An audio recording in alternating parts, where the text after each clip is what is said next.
Good evening everybody. March madness കഴിഞ്ഞല്ലേ? ആരെങ്കിലും watch ചെയ്തവരുണ്ടോ?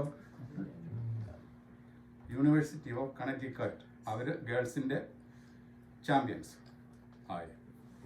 ഇന്ന് April 7. നമ്മളെല്ലാം April 15 ഒരു ഇമ്പോർട്ടൻസ് അറിയാം.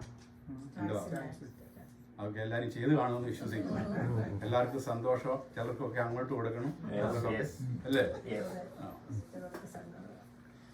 ഇന്ന് ഒരു പ്രത്യേക ദിവസമാണ്. അത് രായൻ തോമസ് പ്രസംഗിക്കുന്നതുകൊണ്ടല്ല. ലോകത്തിൻ്റെ 2 leaders they are meeting in Washington. Whether tomorrow going to be a war, peace depends upon 2 brains. So we have to pray for them.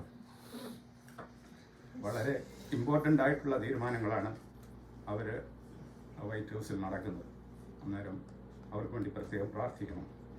ലോകത്തിൻ്റെ സമാധാനം നമ്മുടെ ഈ രാജ്യത്ത് ഇന്ന് നിങ്ങൾക്കെല്ലാം അറിയാം.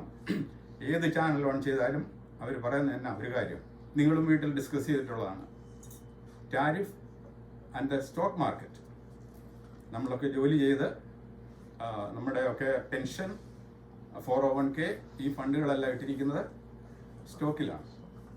നമ്മുടെ വാല്യൂ ഇന്നലെ ഉണ്ടായിരുന്നതിനെക്കാട്ടിൽ 30% എന്ന് പറഞ്ഞാൽ നമുക്കൊരു 300,000 നമ്മുടെ കയ്യിൽ ഉണ്ടായിരുന്നെങ്കിൽ ഇന്ന് അത് 200,000 ആയിട്ട്. അത് നമ്മുടെ ഒരു കൊച്ചു സമൂഹത്തിൽ. എന്നാൽ ലോകം ഈ രാജ്യത്തും ഇവിടുത്തെ 401kയിലും മറ്റ് കൺട്രികളിൽ നിന്ന് നമ്മുടെ ഇന്ത്യയിൽ നിന്ന് പോലും വലിയ വലിയ ബിസിനസ് ആൾക്കാർ ഇവിടെ ഇൻവെസ്റ്റ് ചെയ്തിട്ടുണ്ട്. സോ എന്തോ അതിന് പറയേണ്ട ഒരു സംഘർഷാവസ്ഥയിലാണ് ലോകം മുഴുവൻ. നമ്മുടെ കേരളത്തിലാണെങ്കിൽ ഒരു ന്യൂസ് ഒന്ന് വെച്ച് കഴിഞ്ഞാൽ കഴിഞ്ഞ ആഴ്ചയാണെന്ന് ഒരു ദിവസം ഞങ്ങൾ ഉച്ചയ്ക്കാണ് അത് കാണുന്നത്. കഴിച്ചുകൊണ്ടിരിക്കുമ്പോൾ FIR എന്ന് പറയുന്നത് കാണും. 3 കൊല ഒരു ദിവസം ഉച്ചക്കത്തെ ന്യൂസിൽ വന്നത്. ഇന്ന് ഒരമ്മ പറഞ്ഞേക്കുന്നത് എനിക്ക് മോനെ കാണണ്ടാന്ന്. അവരുടെ കഴുത്ത് തോർത്ത് ഏതാണ്ടിട്ട് കൊല്ലാൻ ശ്രമിച്ചു. അവർ രക്ഷപ്പെട്ടു. അത്രമാത്രം ധാർമ്മികമായി നമ്മുടെ കേരളം അകപ്പതിച്ചു എന്ന് വേണം പറയാൻ. വളരെ ഭയത്തോടാണ് ജനങ്ങൾ അവിടെ ജീവിക്കുന്നത്. ഞാൻ പെട്ടെന്ന് പോട്ടെ, അധികം സമയമില്ല, നിങ്ങളുടെ സമയം എടുക്കുന്നില്ല. ബഹുമാനപ്പെട്ട അച്ഛൻ തന്നിരിക്കുന്ന വേദഭാഗം സഖരിയ പ്രവാചകന്റെ പുസ്തകം 9-ാം അധ്യായം 9 മുതൽ 13 വരെയുള്ള വാക്യങ്ങൾ. പുസ്തകം എല്ലാവരും എടുക്കാമെങ്കിൽ നമുക്ക് ഒന്നിച്ച് അത് വായിക്കാം. സഖരിയ പ്രവാചകന്റെ പുസ്തകം 9-ാം അധ്യായം 9 മുതൽ. സിയോൻ പുത്രിയെ ഉച്ചത്തിൽ ഘോഷിക്കാനിരിക്കുക, യെരൂശലേം പുത്രിയെ ആർപ്പെടുക. ഇതാ നിന്റെ രാജാവ് നിന്റെ അടുക്കൽ വരുന്നു. അവൻ നീതിമാനും യേശാരിയും താഴ്മയുള്ളവനുമായി കഴുതപ്പുറത്തും പെൺകഴുതയുടെ കുട്ടിയായ ചെറുകഴുതപ്പുറത്തും കയറി വരും. ഞാൻ എഫ്രയീമിൽ നിന്ന് രഥത്തെയും യെരൂശലേമിൽ നിന്ന് കുതിരയെയും ഛേദിച്ചു കളയും. പടവിൽ ഒടിഞ്ഞു പോകും. ജാതികളോട് സമാധാനം കൽപ്പിക്കും. അവന്റെ ആധിപത്യം സമുദ്രം മുതൽ സമുദ്രം വരെയും നദി മുതൽ ഭൂമിയുടെ അറ്റങ്ങളോടവും ആയിരിക്കും. നീയോ നിന്റെ നിയമം രക്തം ഹേതുവായി ഞാൻ നിന്റെ ബദ്ധന്മാരെ വെള്ളമില്ലാത്ത കുഴിയിൽ നിന്നും വിട്ടയക്കും. പ്രത്യാശയുള്ള ബദ്ധന്മാരെ കോട്ടയിലേക്ക് മടങ്ങി വരുവിൻ. ഞാൻ നിനക്ക് ഇരട്ടിയായി പകരം നൽകുന്നു. ഞാൻ എനിക്ക് യഹൂദയില്ലായി കുലച്ചു, എഫ്രയീമിനെ നിറച്ചുമിരിക്കുന്നു. സിയോനെ, ഞാൻ നിന്റെ പുത്രന്മാരെ യവനദേശമേ നിന്റെ പുത്രന്മാരുടെ നേരെ ഉണർത്തി നിന്നെ ഒരു വീരന്റെ വാൾ പോലെയാക്കും. യഹോവ അവർക്ക് വേണ്ടി പ്രത്യക്ഷനാകും. അവന്റെ ആസ്ത്രം മിന്നൽ പോലെ പുറപ്പെടും. യഹോവയായ കർത്താവ് കാലങ്ങളൂന്നി തെക്കൻ ചുഴലിക്കാറ്റുകളിൽ വരും. അവർ മാംസം തിന്ന് കവിളക്കല്ല് ചവിട്ടിക്കളയും. രക്തം കുടിച്ച് വീഞ്ഞുകൊണ്ടെന്ന പോലെ ഘോഷിച്ചു. യാഗകലശങ്ങൾ പോലെ യാഗപീഠത്തിന്റെ കോണുകൾ പോലെ നിറഞ്ഞിരിക്കുകയും ചെയ്യും. ഒരു വാക്കും പ്രാർത്ഥിക്കാം. നല്ലവനായ ദൈവമേ, ഈ സന്ധ്യാസമയത്തിനായിട്ട് ഞങ്ങൾ എന്നെ സ്തുതിക്കുന്നത് അറിയും. ഞങ്ങൾക്ക് തന്ന ഈ ജീവിതത്തിനായിട്ട് സ്തോത്രം, കുടുംബത്തിനായിട്ട് സ്തോത്രം, ഞങ്ങൾ കുഞ്ഞുങ്ങൾക്കായിട്ട് സ്തോത്രം, കൊച്ചുമക്കൾക്കായിട്ട് സ്തോത്രം, കർത്താവേ സഹോദരങ്ങൾക്കായിട്ട് സ്തോത്രം, ഇടവക ജീവിതത്തിനായിട്ട് സ്തോത്രം, എൻ്റെ ജനങ്ങൾക്കായിട്ട് സ്തോത്രം, ഈ സന്ധ്യാസമയത്തിനായിട്ട് സ്തോത്രം, ഈ ഭവനത്തിനായിട്ട് സ്തോത്രം. കഴിഞ്ഞ നാളുകളിൽ നിൻ്റെ മക്കൾ ഞങ്ങളുടെ ഇടവയ്ക്ക് എല്ലാ നല്ല പ്രവൃത്തികളെ ഓർത്ത് ഞങ്ങൾ പ്രാർത്ഥിക്കുന്നു. വന്ന ജനങ്ങളെ നിന്റെ കരങ്ങളിൽ വെക്കുന്നു. അടിയാന് സംസാരിക്കാനുള്ള ശക്തിയും കൃപയും തരണമേ. യേശുവിന്റെ നാമത്തിൽ അപേക്ഷിക്കുന്നു. ദയയോടെ കേൾക്കണമേ. അച്ഛൻ തന്നിരിക്കുന്ന ഹെഡിങ് ഇതിൻ്റെ ഹ്യൂമിലിറ്റി ത്രൂ ഫെയ്ത്ത്ഫുൾ സർവീസസ് എന്നാണ്. ഈ സഖരിയ പുസ്തകം പഴയ നിയമത്തിലെ 38-ാം പുസ്തകമാണ്. ഇതിൻ്റെ ഗ്രന്ഥകർത്താവ് സഖരിയ പ്രവാചകൻ. ഇത് ടോട്ടൽ 14 ചാപ്റ്റേഴ്സ് ഉണ്ട്. അതിൽ 211 വേഴ്സസും ഉണ്ട്.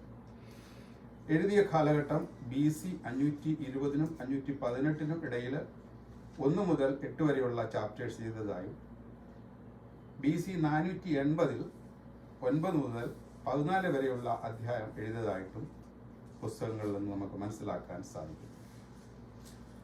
ഈ പുസ്തകത്തിൻ്റെ വേറൊരു പ്രത്യേകത, ചെറിയ പ്രവാചകന്മാരിൽ ഏറ്റവും കൂടുതൽ യേശു ക്രിസ്തുവിനെ കുറിച്ച് പ്രവചനങ്ങൾ അടങ്ങിയിട്ടുള്ള ഒരു പുസ്തകമാണ്. എഴുതാനുണ്ടായ കാരണം, നമ്മൾ ആദ്യ ഭാഗത്തേക്ക് പോവുകയാണെങ്കിൽ,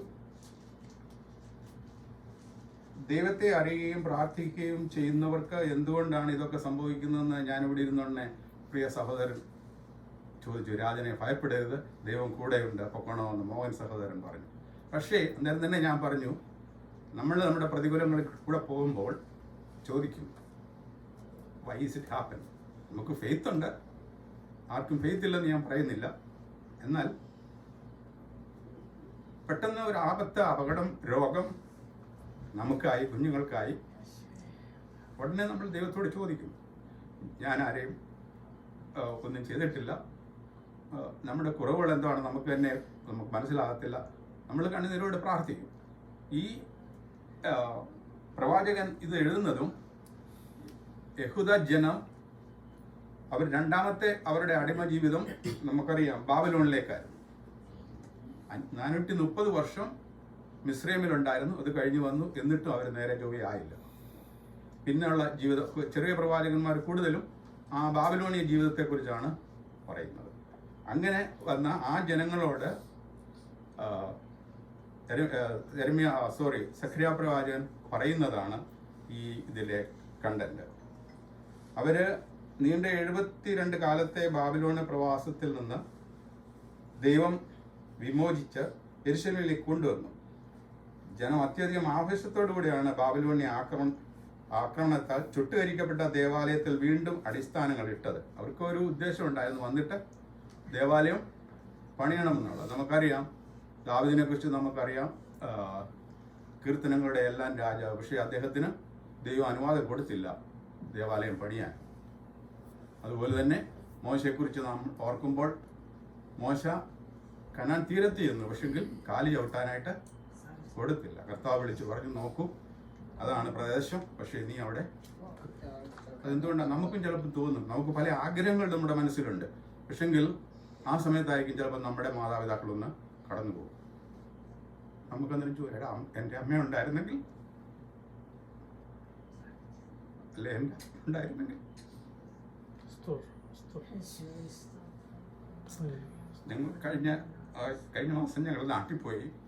എൻ്റെ വീടെല്ലാം ദൈവത്തിൻ്റെ കൃപ കൊടുക്കാൻ സാധിച്ചു. വീട്ടിലോട്ട് പോകാനുള്ള മനസ്സില്ലായിരുന്നു. ഞങ്ങൾക്ക് എല്ലാ ഫ്രീഡം ഉണ്ട് അവിടെ പോകാൻ. ഞങ്ങളുടെ അയൽവക്കത്തുള്ള ഒരു നെയ്ബർ തന്നെ, നമ്മുടെ ആൾ തന്നെയാണ് കൊടുത്തത്. പക്ഷെങ്കിൽ there is something in the heart.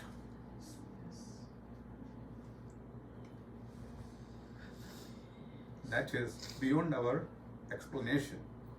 Israel മക്കളും വന്നു, പള്ളി പണിയണമെന്നൊക്കെ ആഗ്രഹിച്ചു.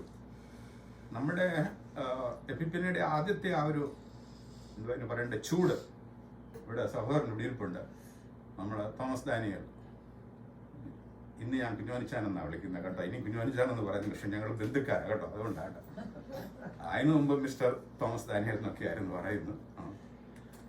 നമ്മുടെ പള്ളിയുടെ കടം തീർക്കാനായിട്ട്, അതാണ് ഞാൻ പറയാൻ വന്നത്. ഇപ്പം പള്ളി പണിയുടെ ഉണ്ട്, ഇവിടെ വരുന്നു. ഈ പള്ളിയുടെ അല്ല, യെരുശലേം ദേവാലയത്തിൻ്റെ കാര്യം പറയാൻ വന്നപ്പോൾ ഇത് എൻ്റെ മനസ്സിൽ നമ്മൾ എപ്പിസ്കോപ്പൽക്കാർക്ക് 110 ലാസ്റ്റിൽ കൊടുക്കണം, ഇല്ലെങ്കിൽ അവർ ഇൻട്രസ്റ്റ് ചാർജ് ചെയ്യും. ജോറി മധ്യച്ചനായിരുന്നു, ഞാൻ സെക്രട്ടറി ആയിരുന്നു. ഇവർ 3 പേര്, അതായത് വിനോദിച്ചാനും കോശി തോമസ്, കോശി തോമസിനെ ഓർക്കുന്നുണ്ട്, പി ടി എബ്രഹാം, പിന്നെ അച്ഛന് നമ്മുടെ ചെറിയാച്ചന് കോശി, പിന്നെ ജോർജ് തോമസ്, ജോൺ അതില് 2 പേരൊക്കെ കടന്നുപോയി, പിന്നെ ജോൺ കെ തോമസ്. ഞങ്ങൾ ഇത്രയും പേര് 3 മാസം കൊണ്ട് 3 മാസമല്ല, 3 മാസമായിരുന്നു കമ്മിറ്റി പറഞ്ഞിരുന്നത്. ഞങ്ങൾ 4 ആഴ്ച കൊണ്ട് വിതിൻ 5 weeks $110,000 നമ്മൾ എപ്പിസ്കോപ്പക്കാർക്ക് കൊണ്ടുപോകും. ഏറ്റവും മണ്ടത്തിൽ നമ്മൾ ചെയ്തത് കേട്ടോ. അതുകൊണ്ടാണ് പിന്നെ വന്നവർ നമുക്ക് വേണ്ടത് സഹകരിക്കാൻ. നമ്മളൊരു കടമുണ്ടായിരുന്നു, അന്നൊരു നല്ല പള്ളി വാങ്ങിച്ചിരുന്നെങ്കിൽ ഇനി അതാ എന്റെ പോയിന്റ്. കടം കൊടുത്തതല്ല, അന്ന് എനിക്ക് ഏറ്റവും വലിയൊരു പ്രാർത്ഥനയായിരുന്നു കടം തീർക്കണേ. എന്റെ വീടിന്റെ മോർഗേജ് തീർന്നില്ലെങ്കിലും പള്ളിയുടെ മോർഗേജ് തീർക്കണമെന്ന് ദൈവത്തോട് പ്രാർത്ഥിച്ചായിരുന്നു. അത് ദൈവം സാധിപ്പിച്ചു. ഞാൻ അതിന്റെ മറ്റേ സൈഡ്, നമുക്കൊരു കടമുണ്ടായിരുന്നെങ്കിൽ ആൾക്കാർ വരുന്നുണ്ട് നമുക്ക് ചോദിക്കാം. ഇതിപ്പോ നമ്മുടെ അവിടെ വന്നിട്ടുള്ള കഴിഞ്ഞ ഇല്ല. അതുകൊണ്ടാണ് നമുക്ക് കുഴപ്പം. നമ്മൾ ഏത് പ്ലാൻ ചെയ്താൽ നടന്നു, പക്ഷെ നമ്മുടെ പ്ലാനിങ്ങിൽ ഇച്ചിരി ഷോർട്ടേജ് അവിടെ വന്നെന്നുള്ളത് പറയാൻ വേണ്ടി ഞാൻ പറഞ്ഞു. അന്ന് ഞാൻ പറയാൻ വന്നത്, അന്ന് എന്റെ പള്ളിയായിരുന്നു, എപ്പിപ്പിനെ എന്റെ പള്ളി, ഞങ്ങളുടെ പള്ളി. നിങ്ങളൊക്കെ പോയി ഓവർടൈം ഒക്കെ ചെയ്ത് എപ്പം ചോദിച്ചാലും പൈസയും കാര്യങ്ങളും ഒക്കെ നമുക്ക് പെട്ടെന്ന് അത് വന്നത്. തന്നെ നമ്മൾ പറഞ്ഞു, ഈ ജനങ്ങൾ ഇവിടുത്തെ ഈ യെരുശലേം ചർച്ച് പണിയാൻ അവർ വന്നു, ആഗ്രഹത്തോടെ അവർ വന്നിട്ട് എന്നെ പറ്റി അവർ പറഞ്ഞു തങ്ങളുടെ സ്വന്തം ഭാവി സുരക്ഷിതമാക്കുന്നതിന് വേണ്ടിയുള്ള പ്രയത്നം ആരംഭിച്ചു.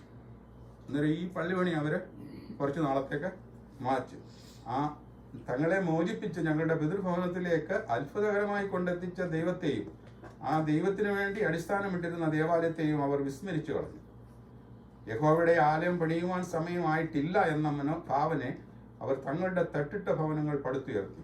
അങ്ങനെ ദൈവത്തെയും ദൈവത്തിന്റെ ആലയത്തെയും മറന്ന് സമ്പാദ്യങ്ങൾ സ്വരൂപിക്കാൻ കഠിനാധ്വാനം ചെയ്തു. അവരുടെ പരിശ്രമങ്ങളെല്ലാം ദൈവം ശൂന്യമാക്കി കളഞ്ഞു. നിങ്ങൾ വളരെ വിതച്ചിട്ടും അല്പമേ കൊയ്യുന്നുള്ളൂ. നിങ്ങൾ ഭക്ഷിച്ചിട്ടും മതി വരുന്നില്ല, പാനം ചെയ്തിട്ടും തൃപ്തി വരുന്നില്ല, വസ്ത്രം ധരിച്ചിട്ട് ആർക്ക് കുളിർ മാറുന്നില്ല. കൂലിക്കാരൻ ഓട്ടയുള്ള സഞ്ചിയിൽ ഇടുവാൻ കൂലി വാങ്ങുന്നു. അവരുടെ പ്രതീക്ഷകളുടെ വീട്ടിൽ കൊണ്ടുവന്നു സമ്പാദ്യങ്ങളൊക്കെയും താൻ ഊതിക്കളഞ്ഞതായും, അങ്ങനെ ഊതിക്കളയുവാനുള്ള കാരണം തന്റെ ആലയം ശൂന്യമാക്കി കിടക്കുമ്പോൾ അവർ തങ്ങളുടെ സ്വന്തം ഭവനങ്ങളുടെ അഭിവൃദ്ധിക്ക് വേണ്ടി പ്രയത്നിക്കുകയാണെന്നും പ്രവാചകന്മാർ പറയുന്നതായിട്ട് നമുക്ക് മനസ്സിലാക്കാനായിട്ട് സാധിക്കും. ആ ഒരു സാഹചര്യത്തിലാണ് ഈ പ്രവചനം സക്രിയ പ്രവാചകൻ എഴുതുന്നത്.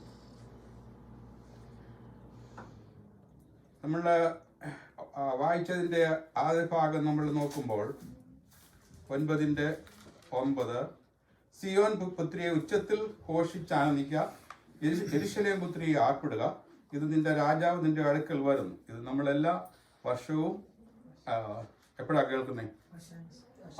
അത് തന്നെ. യേശുക്രിസ്തു this is the Jesus event coming into Jerusalem. യെരുശലേമിലേക്ക് വരുന്നതിനുള്ള ഒരുക്കത്തിന്റെ ഭാഗങ്ങളാണ്. That's the Son of God becomes Son of Man. ആർക്കെങ്കിലും മത്തായിയുടെ സുവിശേഷം 21:4-5 വാക്യങ്ങളൊന്ന് വായിക്കാം. മത്തായി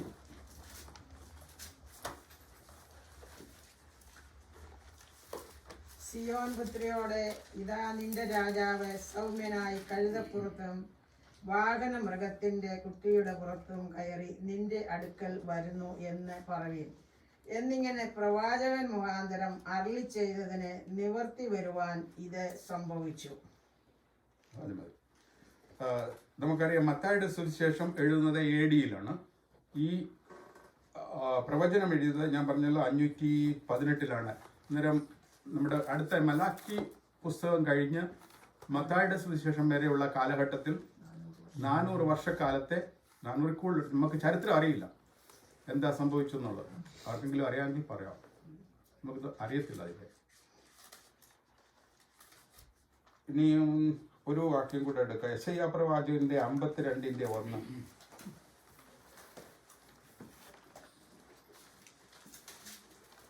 സിയോനെ ഉണരുക, നിന്റെ ബലം ധരിച്ചുകൊള്ളുക. വിശുദ്ധ നഗരമായ യെരുശലേമേ, നിന്റെ അലങ്കാര വസ്ത്രം ധരിച്ചുകൊള്ളുക. ഇനിമേൽ അഗ്രഗമ്യം അശുദ്ധനും നിന്നിലേക്ക് വരികയില്ല. പൊടി കുടഞ്ഞുള്ളക യെരൂശലേമേ, എഴുന്നേറ്റ് ഇരിക്കാം.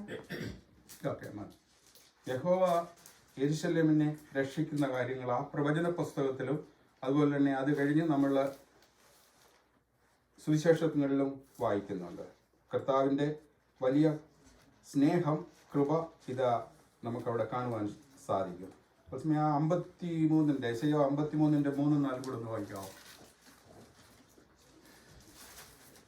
അവൻ മനുഷ്യരാൽ നിന്ദിക്കപ്പെട്ടും ത്യജിക്കപ്പെട്ടും വ്യസനപാത്രമായും രോഗം ശീലിച്ചവനുമായിരുന്നു. അവനെ കാണുന്നവർ മുഖം മറച്ചു കളയത്തക്കവണ്ണം അവൻ നിന്ദിതനായിരുന്നു. നാം അവനെ ആദരിച്ചതുമില്ല. സാക്ഷാൽ നമ്മുടെ രോഗങ്ങളെ അവൻ വഹിച്ചു, നമ്മുടെ വേദനകളെ അവൻ ചുമന്നു. നാമോ ദൈവം അവനെ ശിക്ഷിച്ചും അടിച്ചും ദണ്ഡിപ്പിച്ചും ഇരിക്കുന്നു എന്ന് വിചാരിച്ചു. അത് നമ്മൾ സാധാരണ നമ്മൾ എല്ലാ ഹോളി വീക്കിലും നമ്മൾ ആരാധിക്കുന്ന, നമ്മൾ കേൾക്കുന്ന വചനങ്ങളാണ്. അതേക്കുറിച്ച് കൂടുതൽ പറയുവാനായിട്ട് ഞാൻ ആഗ്രഹിക്കുന്നില്ല. ഇവിടെ അടുത്തത്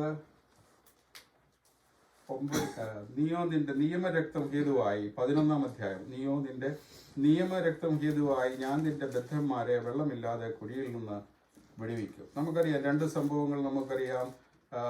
പഴയ നിയമത്തിൽ കുഴിയിൽ നിന്ന് കയറിയവരെ, ഒന്ന് സഹോദരങ്ങൾ ആരെയാ എടുത്ത് പക്ഷെ നമ്മൾ ജീവിതത്തിൽ നമ്മൾ തിരിഞ്ഞു നോക്കുമ്പോൾ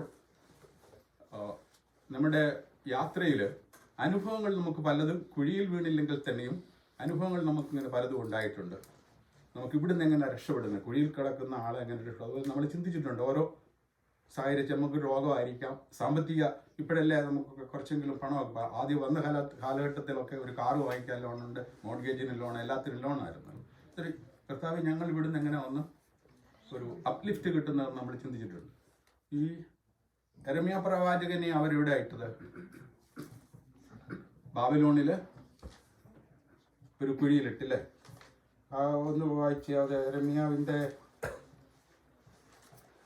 പുസ്തകം ഒരു സെക്കൻഡ് നോക്കട്ടെ.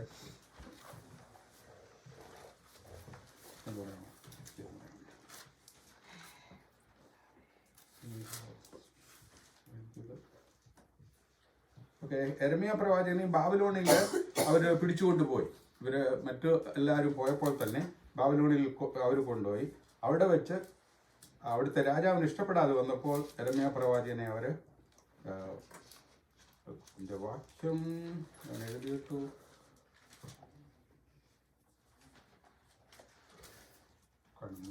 അടുക്കൽ വരുന്ന ഒന്നിൻ്റെ ഓക്കെ. അങ്ങനെ 2 സംഭവങ്ങൾ നമ്മൾ വചനത്തിൽ നമുക്ക് വായിക്കാൻ സാധിക്കും. കുഴിയിൽ ഇട്ട് അവിടെ നിന്നും യഹോവ രക്ഷിച്ച സംഗതികൾ. ആരെങ്കിലും മീഖാ പ്രവാചകന്റെ പുസ്തകം 5:2 വായിക്കാവോ?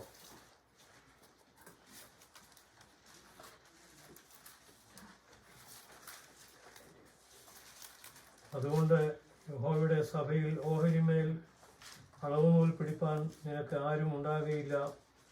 പ്രസംഗിക്കരുതെന്ന് അവർ പ്രസംഗിക്കുന്നു. ഇവയെക്കുറിച്ച് അവർ പ്രസംഗിക്കേണ്ടതല്ല. അവരുടെ ആക്ഷേപങ്ങൾ ഒരിക്കലും തീരുകയില്ല.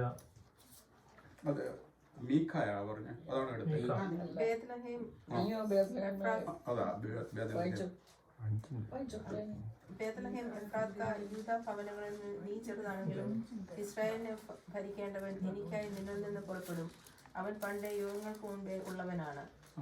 ഇത് സെയിം തിങ് നമ്മൾ മെഡിറ്റേറ്റ് ചെയ്യുന്ന ഒന്ന് റിഫ്രഷ് ചെയ്യാൻ പറഞ്ഞതേ ഉള്ളൂ. നിങ്ങൾ 1000 പ്രാവശ്യം കേട്ടിട്ടുള്ള ഒരു വചനമാണ് അത്. ഒന്നുകൂടെ ബേത്ലഹേം എഫ്രാത്ത യൂദാ ഭവനങ്ങളിൽ നീ ചെറുതാണെങ്കിലും ഇസ്രായേലിനെ ഭരിക്കേണ്ടവൻ, അത് തന്നെ, ഇസ്രായേലിനെ ഭരിക്കേണ്ടുന്നവൻ എനിക്കായി നിന്നിൽ നിന്ന് പുറപ്പെട്ടു വരൂ. അവൻ പണ്ട് യുഗങ്ങൾക്ക് മുൻപേ ഉള്ളവനാണ്. അത് യുഗങ്ങൾ എന്ന് നമ്മൾ പറയുമ്പോൾ പിതാവ് പുത്രൻ ഒന്ന് എന്നുള്ളത് പറയാൻ വേണ്ടി ഞാൻ പറഞ്ഞെന്ന് മാത്രമേ ഉള്ളൂ. യുഗങ്ങൾക്ക് മുമ്പേ അവനുണ്ട്. നമ്മൾ എല്ലാവർക്കും അറിയാം, നമുക്കൊരു ജഡ്ജ്മെന്റ് ഉണ്ട്. നമ്മൾ ദൈവസന്നിധിയിൽ പോകണമെന്ന ആഗ്രഹത്തിലാണ് ഈ ലോക ജീവിതം നമ്മൾ നയിക്കുന്നത്. പക്ഷേ സ്വർഗത്തിൽ നിന്ന് ഇറങ്ങി വന്ന ആരുണ്ട്? ഒറ്റ വ്യക്തികൾ, അല്ലേ? പിതാവിനെ കണ്ട ആരുണ്ട്? ഇപ്പം നമ്മളെല്ലാവർക്കും നമ്മുടെ പിതാവിനെ അറിയാം. ഇപ്പം ഞാൻ നമ്മുടെ സാറിനോട് ചോദിക്കുക, അറിയത്തില്ല, ഇടയാറുമ്പളെങ്ങനെ വന്നിട്ടുണ്ടെങ്കിൽ കണ്ടിട്ടുണ്ട്, ഇല്ലെങ്കിൽ ഞാൻ മാരാവണി 2 പ്രാവശ്യം പള്ളി വന്നിട്ടുണ്ട്, അവിടെ നിന്ന് അപ്പച്ചനെ കണ്ട് ഒത്തിരിയോ അപ്പച്ചന്മാരുടെ ബഹളമല്ലേ അവിടെ, അന്നേരം കണ്ടിട്ടില്ല നമ്മൾ. എന്നാൽ കണ്ട് വന്ന് എന്തുവാ നല്ലവൻ രുചിച്ചറിയാന്ന് പറഞ്ഞതുപോലെ പിതാവിനെ കണ്ട ഒരു പുത്രനേ ഉള്ളൂ അല്ലേ? പുത്രൻ അത് പറയുന്നുണ്ട്, ലാസ്റ്റിൽ പറയുന്നുണ്ട് കുരിശിൻ്റെ മൊഴിയിൽ, എൻ്റെ ഹിതമല്ല. എൻ്റെ ഹിതം എന്താ? നമുക്ക് അതിനെക്കുറിച്ച് കൂടുതൽ നമ്മൾ പഠിക്കുമ്പോൾ എനിക്ക് എൻ്റെതായ വേറെ ഹിതം, ആ കഷ്ടപ്പാടും വേദനയും ഓർത്തപ്പോൾ മനസ്സിൽ വല്ലതും വന്നു കാണും. പക്ഷെ പിതാവിനോട് പറയുന്നുണ്ട്, എൻ്റെ ഹിതമല്ല, നിന്റെ ഹിതം പോലെ ഭവിക്കട്ടെ. ഇവിടെ നമ്മൾ ബദ്ധന്മാരെ കോട്ടയിലേക്ക് ഞാൻ നിങ്ങൾക്ക് ഇരട്ടിയായി പകരം നൽകും. ഇരട്ടിയായി പകരം നൽകും എന്നുള്ളതിൻ്റെ ഞാനൊരു റെഫറൻസ് എടുത്തു വെച്ചു. പക്ഷെങ്കിൽ എഴുതിയത് കണ്ണിൻ്റെ കാഴ്ചക്കുറവാണോ? ഇരട്ടിയായി പകരം നൽകും. ഓക്കെ, മുമ്പേ ഞാൻ പറഞ്ഞ ജെരമ്യാവിൻ്റെ 38:6 ജെരമ്യാ പ്രവാചകനെ കുഴിയിൽ ഇട്ടെന്നുള്ള പറഞ്ഞതിൻ്റെ ഒരു റെഫറൻസ് അതേ ഉള്ളത്. ഇപ്പോഴാണ് കണ്ടത് കേട്ടോ.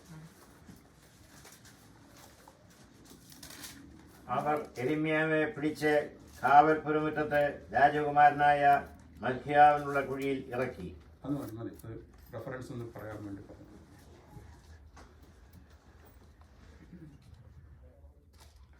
മറ്റേ സഹോദരി 38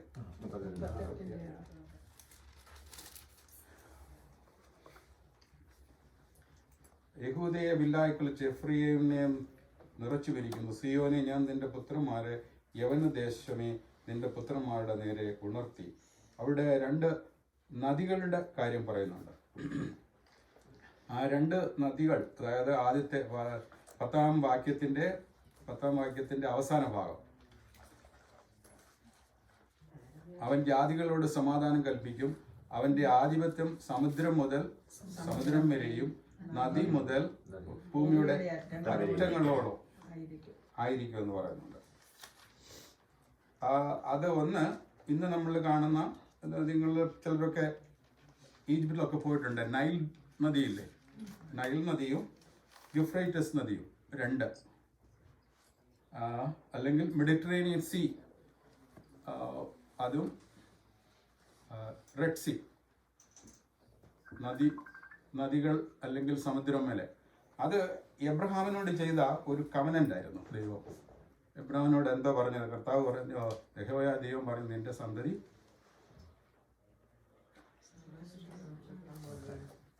ഓക്കെ. നമുക്ക് ഉൽപ്പത്തി പുസ്തകം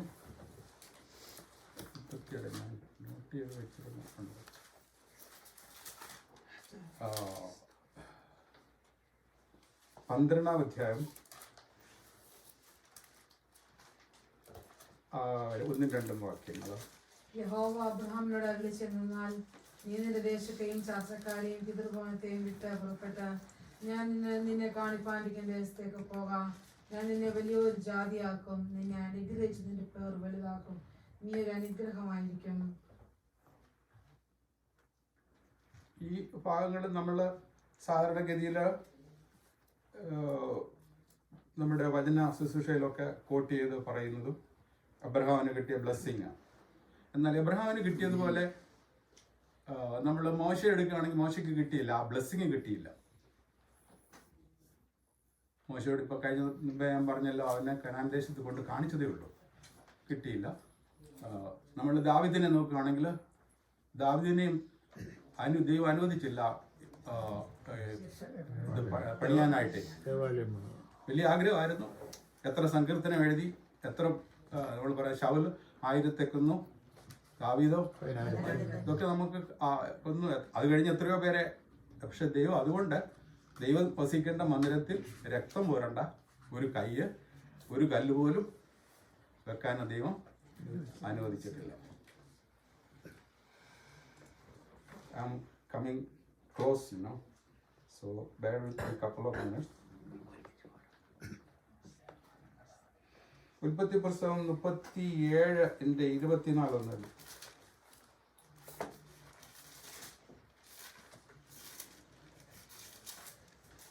അവനെ എടുത്തൊരു കുഴിയിലിട്ടു. അത് ഞാൻ എഴുതിയത് അങ്ങോട്ടും ഇങ്ങോട്ടും മാറിപ്പോയി. അത് തന്നെ, അത് മതി, അത്രയും മതി. അത് ഉൽപ്പത്തി പുസ്തകത്തിന്റെ റെഫറൻസിന് വേണ്ടി ഞാൻ പിന്നെ ഇപ്പം കണ്ടപ്പോഴത് വായിച്ചിരുന്നു. മുമ്പേ ഞാൻ പറഞ്ഞില്ല, കുഴിയിൽ ഇറങ്ങുന്ന ആ ഒരു രണ്ടുപേരുടെ കാര്യം പറഞ്ഞു.